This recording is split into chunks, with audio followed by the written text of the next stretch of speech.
बच्चों, तो इस वीडियो में हम स्टार्ट कर रहे हैं हमारी miscellaneous exercise of chapter number 5। तो क्वेश्चन 1 2 3 कर चुके हैं। Now question number 4।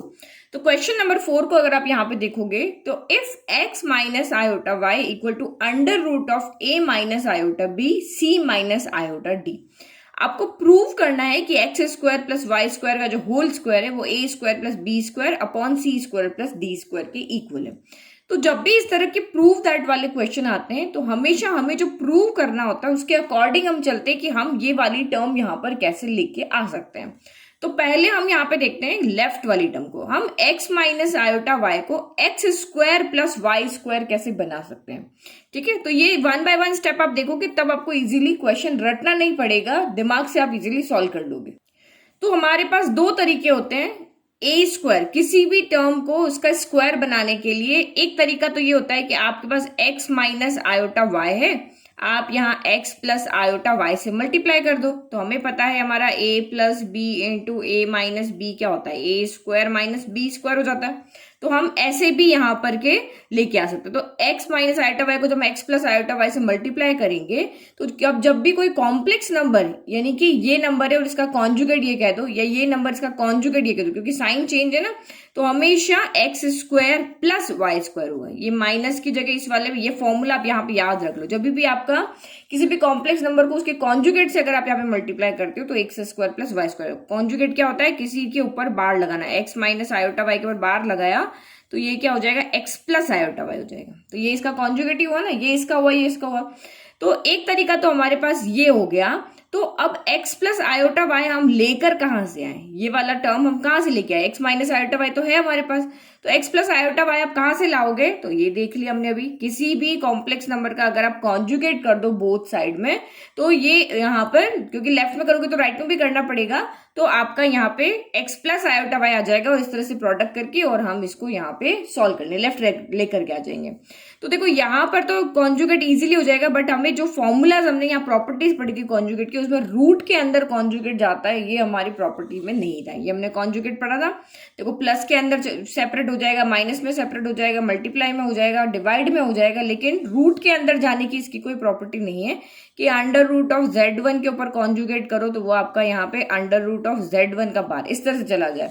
तो इसका भी एक सिंपल तरीका, हम यहाँ पे क्या करेंगे, इस रूट को पहले हटाएंगे। रूट को पहले हटाना पड़ेगा ना, तभी हम कॉन्जुगेट लगा सकते हैं। तो उसके लिए हम क्या करेंगे, इसको बोथ साइड पहले स्क्वायर कर देंगे और उसके बाद में हम यहाँ पे कॉन्जुगेट कर देंगे। अब कुछ बच्चों के दिमाग में आया होगा कि मैम कॉन्जुगेट क्यों, हम मॉड्यूलस से भी तो स्क्वायर लेकर के आते हैं कि x माइनस आयोटा वाई का अगर आप यहाँ मॉड्यूलस करते हो तो ये अंडर रूट ऑफ क्या होता है, x square plus Y square होता है। तो यहाँ से भी हम ला सकते हैं और फिर हमें स्क्वायर ये रूट हटाना है तो हम यहाँ पे क्या कर देंगे, बोथ साइड स्क्वायर कर देंगे। तो कॉन्जुगेट वाला मेथड भी आपका यहाँ पे राइट है, और अगर आप यहाँ पे मॉड्यूलस से इसको सॉल्व करते हो तो मॉड्यूलस भी आपका यहाँ पे राइट है। दोनों मेथड आपके राइट है। तो दोनों ही मेथड के लिए अंडर रूट के अंदर मॉड्यूलस और कॉन्जुगेट हमें सॉल्व करना नहीं आता। ये मॉड्यूलस की प्रॉपर्टी थी, मल्टीप्लाई में ये सेपरेट होता है, डिवाइड में होता है, लेकिन रूट के अंदर जाता है वो हमें नहीं, यहाँ पे नहीं दिया हुआ प्रॉपर्टी में। अभी 11th क्लास के लिए तो हमें नहीं पता है। तो उसके लिए आपको रूट पहले हटाना है और उसका फिर रूट हटाने के लिए पहले स्क्वायर करना है, उसके बाद हम दोनों प्रॉपर्टी से इस क्वेश्चन को सॉल्व करेंगे। तो अगर आपने क्वेश्चन 4 को अच्छे से कर लिया ना, तो आप यहाँ पे एक और क्वेश्चन है हमारे पास में, क्वेश्चन नंबर 11, तो वो भी हम यहाँ पे इजीली कर पाओगे, बिना वीडियो देखे आप इसको सॉल्व कर लोगे। तो जब भी आपका कोई कॉम्प्लेक्स नंबर दिया हो और इसका स्क्वायर यहाँ पे आ रहा है तो प्रूव करना है, तो या तो कॉन्जुगेट से होगा या फिर वो मॉड्यूलस से होगा। दोनों मेथड से आप कर सकते हो, किसी एक मेथड से आपको सॉल्व करके दिखाना है। पहले हम कॉन्जुगेट से करते हैं, उसके बाद हम मॉड्यूलस से इसको सॉल्व करेंगे। तो सबसे फर्स्ट स्टेप आपको यहाँ पे क्या करनी है, ना कॉन्जुगेट अभी लगेगा ना मॉड्यूलस लगेगा, क्योंकि अभी यहाँ पे स्क्वायर रूट है। तो पहले हमें दोनों साइड में क्या करना पड़ेगा, स्क्वायर करना पड़ेगा। ओके, तो मैंने यहाँ गिवन लिख लिया x minus iota y under root of a minus iota B C minus iota d ले लिया। दोनों साइड में यहाँ पे स्क्वायर कर दिया, तो यहाँ तो स्क्वायर से रूट कैंसिल हो गया और यहाँ पे मैंने स्क्वायर को अलग अलग लिख दिया। तो अलग अलग मैंने यहाँ पे क्यों लिख दिया, क्योंकि यहाँ पे देखो जेड स्क्वायर का अगर आप कॉन्जुगेट करते हो तो कॉन्जुगेट अंदर चला जाता है और स्क्वायर बाहर चला जाता है। तो बट ये वाली प्रॉपर्टी अभी आपके पास नहीं है, आप बाद में जाके इसको पढ़ोगे। तो ये प्रॉपर्टी हमारे पास नहीं है, लेकिन हमारे पास ये प्रॉपर्टी तो है कि z1 z2 का कॉन्जुगेट करो तो z1 का अलग हो जाता है और z2 का अलग हो जाता है, दोनों का सेपरेट हम यहाँ पे कर सकते हैं। तो जब हम यहाँ पे कॉन्जुगेट लगाएंगे तो इसका अलग हो जाएगा, इसका अलग हो जाएगा। तो जो प्रॉपर्टी हमें पता है अभी हम वही यूज करें। तो हमें जो ये प्रॉपर्टी पता है इसलिए मैंने इसको इस फॉर्म में लिख दिया। अब आपका ये यहाँ पे हो गया। अब हम यहाँ पे क्या करेंगे, मेथड फर्स्ट लेते हैं, कॉन्जुगेट वाला मेथड। तो सबसे पहले यहाँ पे क्या करेंगे, इनके कॉन्जुगेट यानी x माइनस आयोटा वाई हमारे पास है, हम x प्लस आयोटा वाई को यहाँ पे फाइंड करेंगे। ओके तो now finding conjugate of both side. देखो कंसेप्ट अगर क्लियर होंगे ना, अगर आपने इंट्रोडक्शन वीडियो को बिल्कुल कंसेप्ट से पढ़ा है और अपने नोटबुक में आपने नोट्स बनाने के लिए यहाँ ठीक से लिखा है, माइंड में आपके सब कुछ क्लियर है, तो आप इजीली समझ जाओगे कि कैसे इस टर्म को यहाँ पे स्क्वायर में चेंज कर सकते हैं, क्योंकि दो तरीके हमारे पास थे, कॉन्जुगेट से भी कर सकते हैं और मॉड्यूलस से भी कर सकते हैं। तो आपके कंसेप्ट क्लियर होने पर आपके माइंड में आएगा, आपको बिल्कुल परेशान होने की जरूरत नहीं है।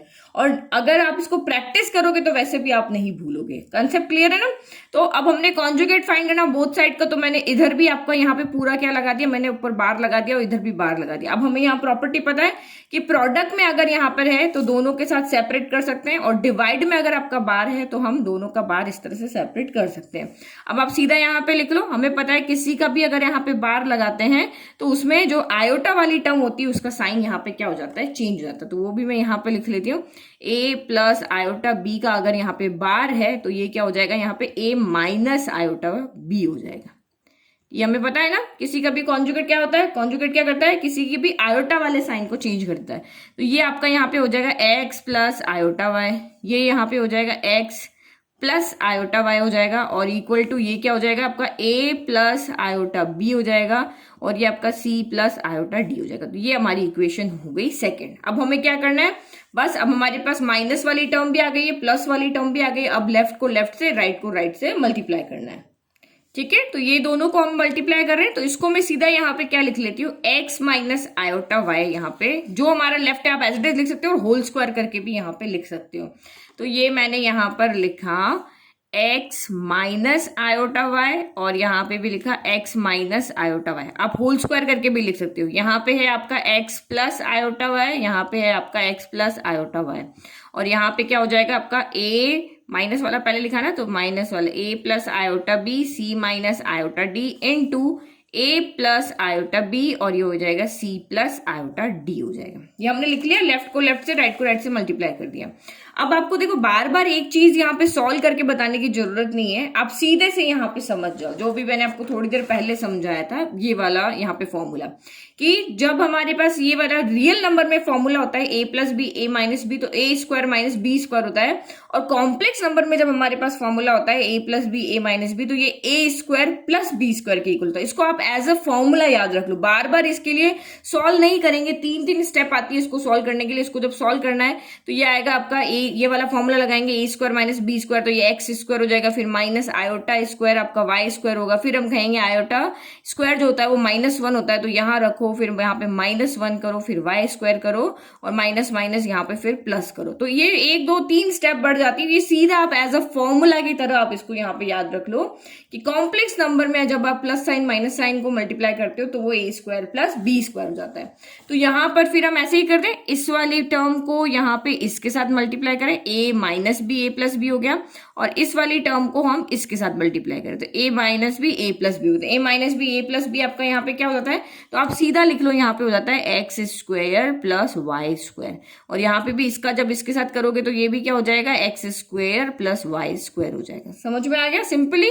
और यहाँ पे भी a plus b a minus b यहाँ पे क्या हो जाएगा, तो ये भी हो जाएगा आपका a square plus B square हो जाएगा, और डिनोमिनेटर में भी आपका क्या हो जाएगा, c square plus D square हो जाएगा। तो ये आप यहाँ पे लिख लो, हमने ये कहाँ से लिखा है, तो वी नो दैट, हम जब भी फॉर्मूला सीधा लगाते हैं तो यहाँ लिख लेते हैं कि वी नो दैट, अब ए बी भी यहाँ है, एक्स वाई भी यहाँ पर है, तो मैं ये फॉर्मूला किसी और में ले लेती हूँ, मैं यहाँ पे ये फॉर्मूला सी डी में ले लेती हूँ, सी डी भी यहाँ पे है, तो हम यहाँ पे कुछ और ले लेते हैं, ई एफ ले लेते हैं। तो e plus iota y, e minus iota Y equal to होता है e square plus Y square होता है। ये हमें यहाँ पे फॉर्मूला पता है, तो हमने ये सीधा फॉर्मूला लगा दिया। ठीक है, अब जहां पर भी ये यूज आएगा मैं एक्सप्लेन सभी जगह करूंगी, लेकिन डायरेक्ट मैं लिख दूंगी, क्योंकि कुछ कुछ बच्चे बीच में से क्वेश्चन पढ़ने आते हैं फिर उनको समझ भी नहीं आता। तो अब यहाँ पे ये क्या हो गया, इसको हम कैसे लेते हैं, अब इसको हम हमारे राइट जो हमें प्रूव करना उसको देखे, तो यहाँ पे जो राइट है वो तो हमारा सेम टू सेम आ गया, A square plus B square C square plus D square आ गया, बट लेफ्ट में X square plus Y square का होल स्क्वायर है। तो मैं यहाँ पे क्या करती हूँ, मेरे पास X square plus Y square 1 time है, 2 टाइम है, तो ये भी यहाँ पे हम इजीली क्या लिख लेंगे, होल स्क्वायर। तो ये हो गया x square plus Y square का होल स्क्वायर हो जाएगा। देखो यहाँ पावर 1, यहाँ पावर 1, बेस सेम होता है तो पावर क्या होती है, ऐड हो जाती है। तो 1 + 1 आपका यहाँ पे 2 हो गया। जैसे a इंटू ए आपका यहाँ क्या होता है, ए स्क्वायर होता है, इसकी भी पावर 1, इसकी पावर 1 + 1 2 हो जाता है। सेम यहाँ पर भी ऐसे ही हुआ, X square plus Y square की power 1, X square plus Y square की पावर 1, यानी कि x square plus Y square की पावर 1 + 1 यानी कि 2 हो गया। और ये हो गया आपका ए स्क्वायर प्लस बी स्क्वायर। देखो कितना ईजी हो गया ना, हमने आइडेंटिटी लगा ली और हमारे पास इजीली हो गया। तो ये हमने कर दिया यहाँ पे hands proof. Now next modulus वाला फॉर्मूला देखिए, उससे कैसे सॉल्व होगा। तो अब हम कौन सा मेथड कर रहे हैं, मॉड्यूलस वाला। तो यहाँ पर हमने जो इक्वेशन हमारी फर्स्ट थी, क्योंकि स्क्वायर रूट में मॉड्यूलस भी नहीं जाता, अभी तक हमने ये प्रॉपर्टी क्लास 11 के लिए नहीं पढ़ी है, तो वही हमने सेम ये स्क्वायर करेंगे। यहाँ से सेम स्टेप आप यहाँ पे करोगे। अब आप यहाँ पे दोनों साइड क्या कर लोगे, मॉड्यूलस फाइंड करना। मॉड्यूलस फाइंड करना, इधर भी मॉड्यूलस ले लिया, इधर भी ले लिया, दोनों साइड आप जो भी एक तरफ करोगे वो दोनों तरफ करना है। तो सेम हमें यहाँ पे प्रॉपर्टी पता है कि दोनों अगर प्रोडक्ट में है तो मॉड्यूलस दोनों के साथ सेपरेट हो सकता है, क्योंकि एक कॉम्प्लेक्स नंबर का मॉड्यूलस कैसे फाइंड करना हमें पता है, इस तरह से फाइंड करना हमें नहीं पता है। तो इसीलिए हमने इस मॉड्यूलस को, इस जो हमारी दो आइडेंटिटी थी, जो हमारी प्रॉपर्टी थी, उससे हमने मॉड्यूलस मल्टीप्लाई में भी सेपरेट कर लिया, डिवाइड में भी यहाँ पे क्या कर लिया, सेपरेट कर लिया।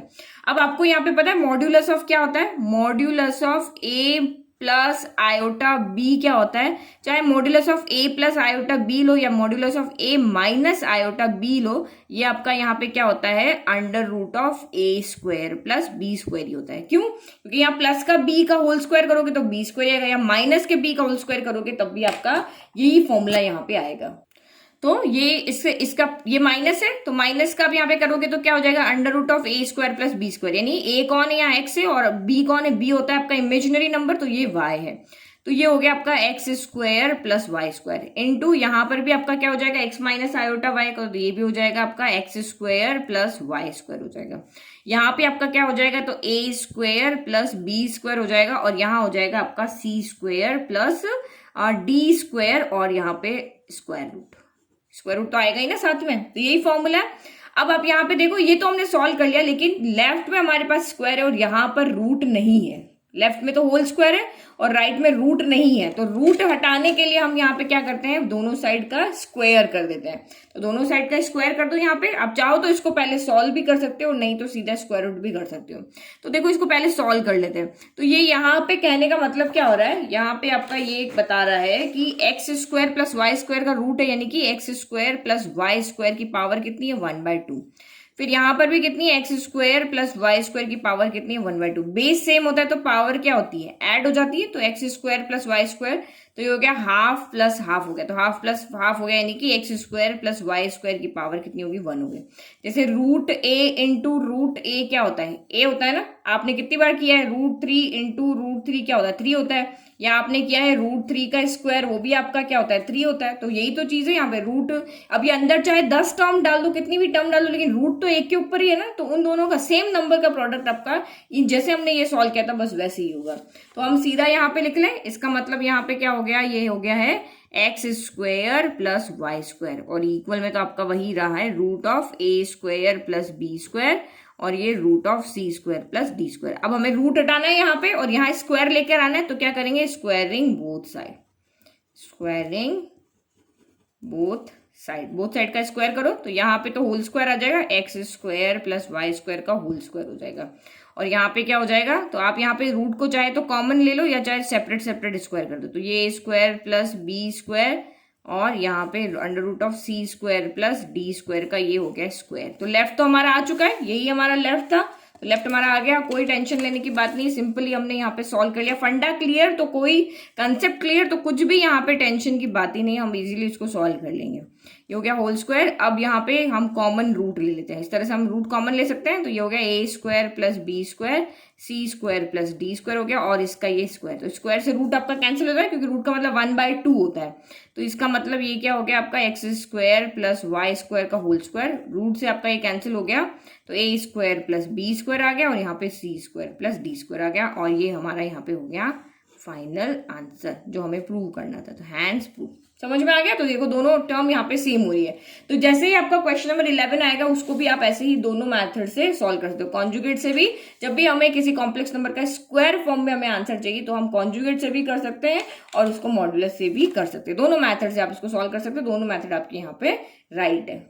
Now question number 5, convert the following in the polar form. अब आपको पता है ना पोलर फॉर्म क्या होती है, पोलर फॉर्म का होता है मतलब आर और थीटा की फॉर्म में। ये जो कॉम्प्लेक्स नंबर है ये आपका किस फॉर्म में, आर और थीटा की, z equal to r cos theta plus iota sine theta, ये हमारी पोलर फॉर्म होती है। अभी हमने किया ना 5.2 एक्सरसाइज में पोलर फॉर्म में कैसे चेंज करते हैं। देखो पीछे वाली चीज को भूलना नहीं है, मिसलेनियस एक्सरसाइज जब आप सॉल्व कर रहे हो तो आपको पीछे वाली जो भी एक्सरसाइज है वो सारी याद होनी चाहिए, क्योंकि वहां से तो थोड़े टफ क्वेश्चन ही यहाँ पे आते हैं मिसलेनियस में। वहां तो बिल्कुल सिंपल क्वेश्चन आपको पूछ देंगे कि 1+7 आयोटा को पोलर फॉर्म में चेंज करो, तो सीधा सा कर लेंगे। तो पोलर फॉर्म में चेंज करने की सबसे पहली कंडीशन ये है कि आपका जो नंबर वो है वो x plus iota bye simple complex number की फॉर्म में होना चाहिए। इस तरह से फ्रैक्शन में, मल्टीप्लाई में, इस तरह से नहीं होना चाहिए। सिंपल जो क्वेश्चन है उसमें एक रियल पार्ट होना चाहिए, एक इमेजिनरी पार्ट होना चाहिए। तो इस तरह का फॉर्म होगा तब हम उसको यहाँ पे इजीली पोलर फॉर्म में चेंज कर देंगे। तो ये जब दिया है तब तो हमने कर लिया था एक्सरसाइज 5.2 में। अब यहाँ पे हमको सीधा सा क्वेश्चन नहीं दिया है, हमको न्यूमरेटर में भी एक कॉम्प्लेक्स नंबर दिया है, डिनोमिनेटर में भी कॉम्प्लेक्स नंबर का होल स्क्वायर दिया। तो पहली कंडीशन आपकी यह क्या है कि इस क्वेश्चन को हम यहाँ पे चेंज करें x प्लस आयोटा y की फॉर्म में, जिसमें एक रियल नंबर हो और एक इमेजिनरी नंबर हो। क्योंकि जब हम पोलर फॉर्म के फॉर्मूलाज जब यूज करते हैं तो हम रियल और इमेजिनरी पार्ट को वहां पर यूज करते हैं, रियल और इमेजिनरी टर्म को यूज करते हैं। तो यहाँ पे इस टर्म के लिए अभी हम नहीं कह सकते कि इसमें कौन रियल है कौन इमेजिनरी है। न्यूमरेटर के लिए अलग है, डिनोमिनेटर के लिए अलग है, तो इसीलिए पहले इसको इसमें चेंज करना पड़ेगा।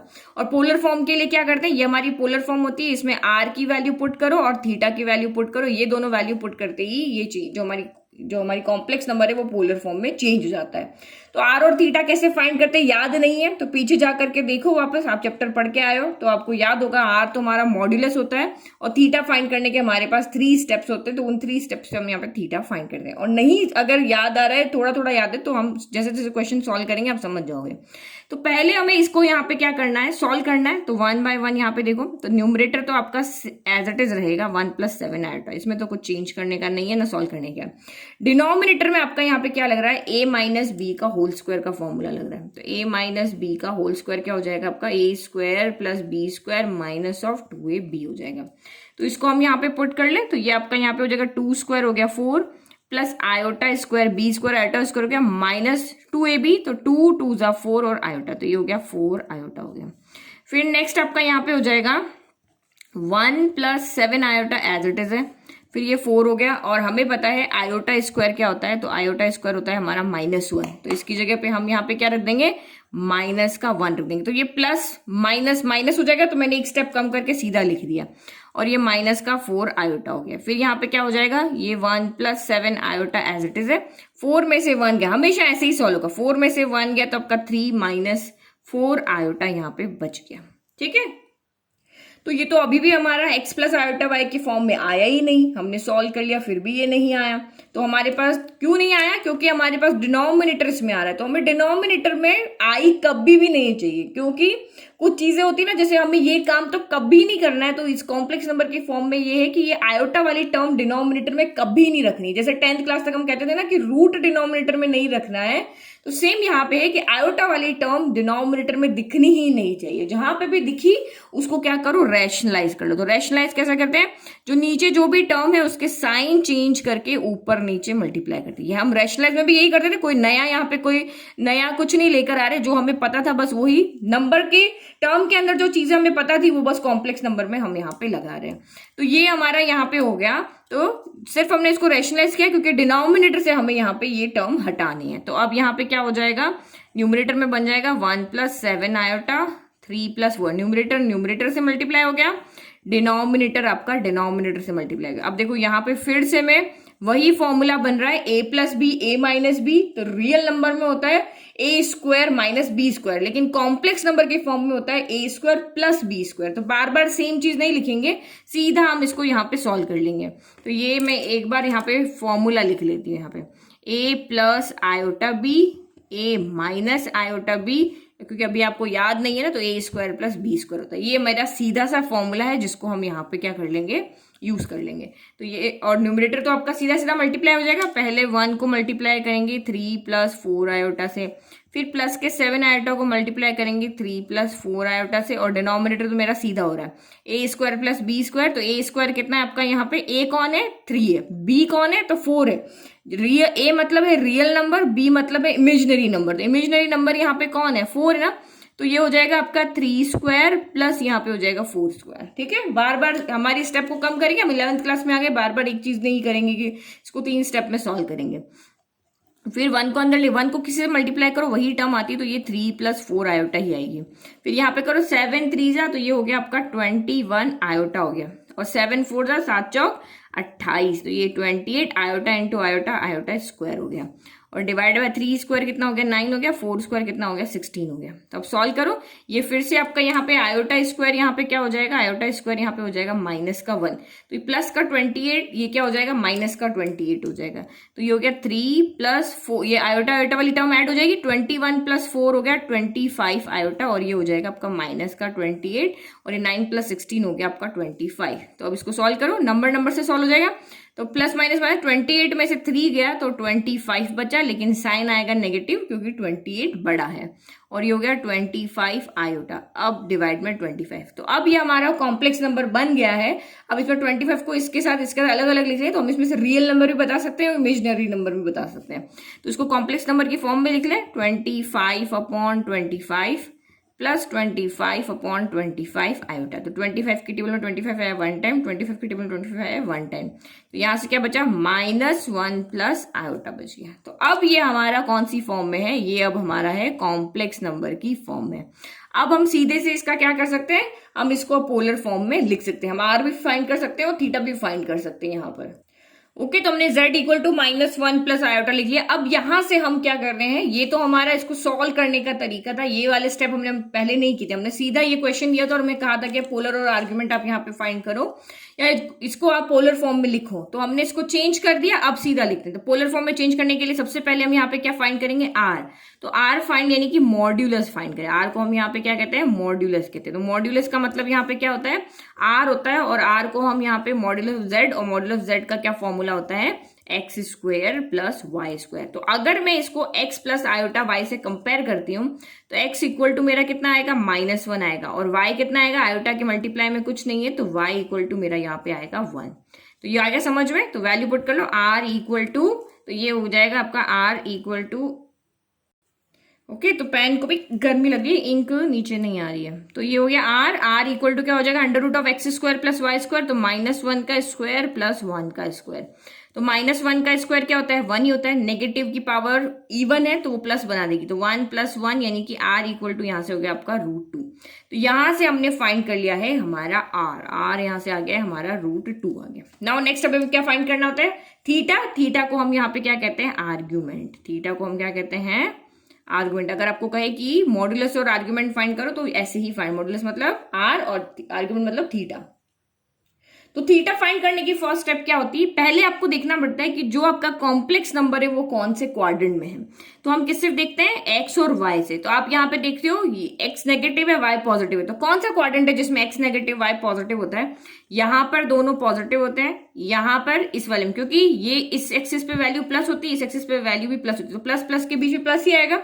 ये वाली एक्सिस आपकी नेगेटिव होती है, ये वाली भी नेगेटिव होती है, यहाँ से ले यहाँ तक नेगेटिव, यहाँ से यहाँ तक नेगेटिव। तो x आपका नेगेटिव है, y आपका पॉजिटिव है। फिर यहाँ पे दोनों ही नेगेटिव है, और यहाँ पे x आपका पॉजिटिव है, y आपका नेगेटिव है। इस तरह से हम देखते हैं। तो x नेगेटिव y पॉजिटिव कौन से क्वाड्रेंट में आएगा, तो वो आएगा आपका यहाँ पे सेकंड क्वाड्रेंट में। तो आप यहाँ पे क्या लिख दोगे कि जो हमारा कॉम्प्लेक्स नंबर है वो कौन से क्वाड्रेंट में लाई कर रहा है, सेकंड क्वाड्रेंट में। ठीक है, तो हमने लिख दिया हियर x इक्वल टू -1 और y इक्वल टू 1 है, तो z equal to -1 plus iota जो है वो सेकंड क्वाड्रेंट में लाइज करेगा। नाउ सेकंड आपको यहाँ पे फाइंड करना होता है अल्फा। तो अल्फा फाइंड करने के लिए क्या फॉर्मूला होता है, tan inverse y upon x। Real upon क्या होता है, इमेजिनरी होता है। तो अल्फा क्यों फाइंड करते हैं, क्योंकि इस अल्फा के बेसिस पे हम थीटा बताते हैं। हम यहाँ पे कितना एंगल बन रहा हो बताते हैं, और उसके बाद में हम देखते हैं कि हमारा थीटा अगर यहाँ पे फर्स्ट क्वाड्रेंट है तो अल्फा इक्वल टू आपका यहाँ पे, ये याद है ना आपको कि भूल गए, फर्स्ट क्वाड्रेंट में थीटा किसके इक्वल हो जाता है, अल्फा के इक्वल हो जाता है। सेकंड क्वाड्रेंट में थीटा किसके इक्वल होता है, पाई माइनस अल्फा के। थर्ड क्वाड्रेंट में थीटा जो होता है माइनस, इसका बस नेगेटिव कर दो, minus of pi minus alpha, क्योंकि जो हमारा थीटा है वो माइनस पाई से लेकर प्लस पाई के बीच में ही लाई करता है, तो वैल्यू आपकी 0 से लेकर के पाई है, पाई से लेके माइनस पाई के बीच में ही आएगी, ठीक है।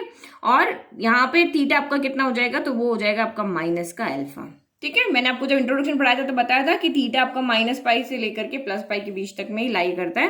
तो ये हमारे चारों क्वाड्रेंट में हो गया। अब आप वैल्यू पुट करो, तो ये हो गया आपका tan inverse modulus of y कितना था, y आपका 1 है, x कितना है आपका -1 है, तो ये हो गया आपका tan इनवर्स 1/1 कितना हो गया, 1 हो गया, और -1 हो गया। साइन तो चाहे नीचे लिखो चाहे ऊपर लिखो, एक ही बात है। अब ये मॉड्यूलस यहाँ पे क्या करेगा, इसको पॉजिटिव बना देगा, तो tan इनवर्स 1 हो गया। तो आप मुझे बताओ 1 के अंदर 10 के क्या वैल्यू होती है, हमेशा इसको ऐसे ही याद रखना है, ये नहीं कि कंफ्यूजन है इसकी तो हमें वैल्यू नहीं पता क्या करना है, आप इसको देखो ही मत।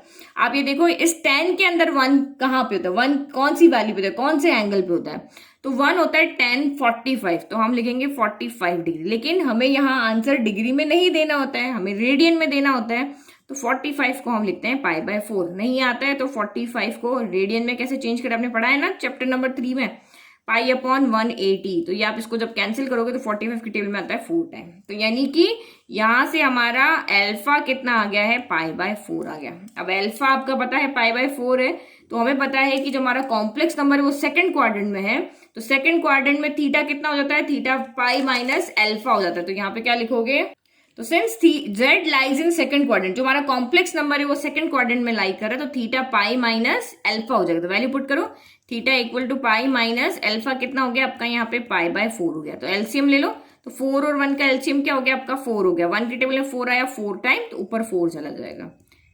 4 की टेबल में 4 आया 1 टाइम, तो ऊपर 1 ही रहेगा, ये हो गया। 4 पाई में से 1 पाई गया तो 3 पाई बच गया। नहीं समझ में आ रहा, 4 चॉकलेट में से 1 चॉकलेट गई तो 3 चॉकलेट बच गई, तो ये 3 π/4 हो गया। अब हमें यहाँ पे क्या कहा था, पोलर फॉर्म में लिखो, तो पोलर फॉर्म में लिखने का मतलब ये है कि r और थीटा को आपको यहाँ पे पुट करना है। तो पहले लिखो पोलर फॉर्म क्या होती है, तो पोलर फॉर्म होती है यहाँ पर हमारी, वो होती है z equal to r cos theta plus iota sine theta, ये हमारी पोलर फॉर्म होती है। अब वैल्यू पुट करो, r कितना हो जाएगा, तो √2 हो जाएगा, कॉस थीटा, थीटा कितना आपका 3 π/4 है, प्लस आयोटा साइन थीटा, तो ये है आपका साइन 3 π/4 है। तो ये हमारी हो गई यहाँ पर पोलर फॉर्म, ठीक है। ये हमारा हो गया फाइनल आंसर। तो इसी को कहते हैं हम पोलर फॉर्म। अब तो सबको याद आ गया होगा, हाँ रिकॉल हो गया ना क्या किया था हमने 5.2 एक्सरसाइज में, भूल गए थे, रिवाइज नहीं कर रहे हैं, इसलिए पढ़ने के साथ साथ एवरी संडे को रिवाइज भी करना है, ताकि आप पुराना नहीं भूलो। नया पढ़ने का मतलब ये नहीं कि पुराना दिमाग से निकल जाए, पुराने को भी होल्ड करा के रखना है। कब तक, जब तक आप यहाँ पे कुछ बन नहीं जाते तब तक, और नए भी पढ़ते जाना है। तो ये हो गया हमारा क्वेश्चन 5 का फर्स्ट पार्ट। अब सेकंड पार्ट देखते हैं। तो अब यहां पर भी हमें इस क्वेश्चन को भी, सेकंड पार्ट को भी पोलर फॉर्म में लिखना है। तो पोलर फॉर्म की फर्स्ट कंडीशन ये कि आपका complex number a plus iota y की फॉर्म में होना चाहिए। तो ये तो यहाँ पे है नहीं, ये तो यहाँ पे complex number divide by complex number की फॉर्म में। तो इसको कैसे सॉल्व करेंगे हम, डिनोमिनेटर से हमें जब भी आयोटा दिखता है तो ये सबसे गलत चीज है इस चैप्टर के लिए। जैसे रूट नहीं दिखना चाहिए वैसे आयोटा भी नहीं दिखना चाहिए। तो उसको हटाने के लिए हम क्या करते हैं, रैशनलाइज को लेकर के आते हैं। जाओ रैशनलाइज जाओ और डिनोमिनेटर से इस आयोटा को हटा दो।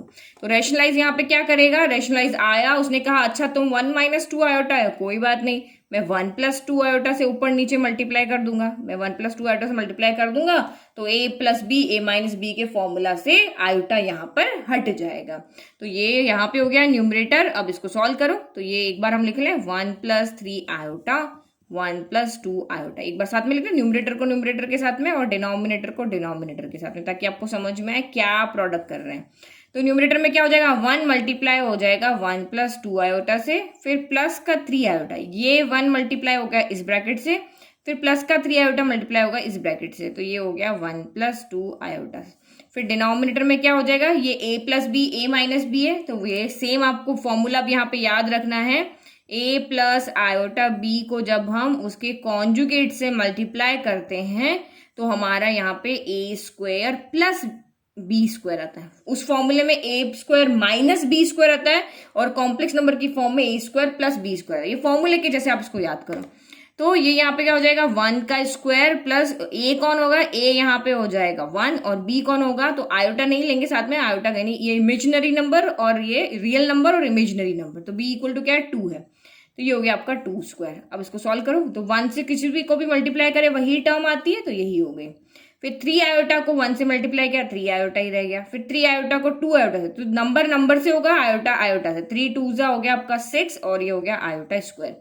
तो हमें पता है आयोटा स्क्वायर हमारा क्या होता है, -1 होता है। तो अगली स्टेप में रखेंगे फिर इसको, 1 स्क्वायर 1 हो गया, 2 स्क्वायर आपका यहाँ पे 5 हो गया, सॉरी 2 स्क्वायर हो गया, ऐड कर दिया दिमाग में पहले से, वो 2 स्क्वायर हो गया 4। तो नंबर से ऐड करो, 1 तो 1 ही रहेगा, 2 + 3 आयोटा, तो ये हो गया आपका 2 + 3 आयोटा, यहाँ पे कितना हो जाएगा 5 आयोटा हो गया।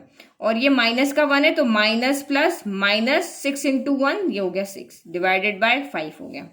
तो ये 1 + 4 5 हो गया ना।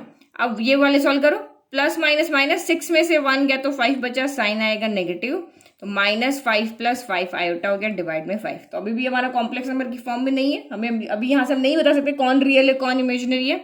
तो डिनोमिनेटर को सेपरेट कर दो, -5/5 प्लस 5 आयोटा अपॉन 5, तो 5 की टेबल 5 आया 1 टाइम, 5 की टेबल 5 आया 1 टाइम, तो क्या बचा यहाँ से -1 + 1 आयोटा यानी कि आयोटा। तो यहाँ से हम यहाँ पे क्या लिख सकते हैं कि लेट, अब हमारा जो कॉम्प्लेक्स नंबर आ गया उसको हम z के इक्वल लिखते हैं, तो ये हमारा यहाँ पर आ गया -1 + आयोटा। अब हमें इसको क्या करना है, कॉम्प्लेक्स नंबर की फॉर्म में चेंज करना है। तो अभी जो हमने फर्स्ट क्वेश्चन किया ना, -1 + आयोटा आ रहा है, यहाँ पे भी देखो -1 + आयोटा ही आ रहा है, दोनों में टर्म में। इसको सॉल्व करो या इसको सॉल्व करो, इसको जब हमने पूरा सॉल्व किया तब भी यही टर्म आ रही है, और इसको जब हमने पूरा इस तरह से सॉल्व किया तो यही टर्म आ रही है।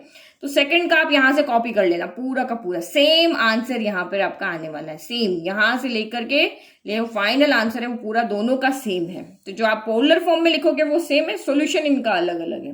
तो ये चीज आप इसके लिए यहाँ से कॉपी कर लेना, समझ में आ गया। ये देखो क्योंकि z हमारा सेम आ रहा, -1 + आयोटा, साइन थोड़ा भी ऊपर नीचे होता है, ये -1 यहाँ ना हो के यहाँ होता है या दोनों प्लस होते तो फिर आंसर चेंज हो जाता, लेकिन साइन भी सेम है, रियल नंबर और इमेजिनरी नंबर भी सेम है, तो इसीलिए बस यहीं पे हमारा ये हो गया खत्म, और ये यहाँ से हो जाएगा हमारा सॉल्व। इसके बाद वाला तो मैंने आपको समझा ही दिया, कैसे हमने r फाइंड किया, कैसे हमने यहाँ पे अल्फा फाइंड किया, फिर अल्फा से हमने थीटा फाइंड किया और इसमें यहाँ पे पुट कर दिया, तो यही आंसर इसका भी आ जाएगा।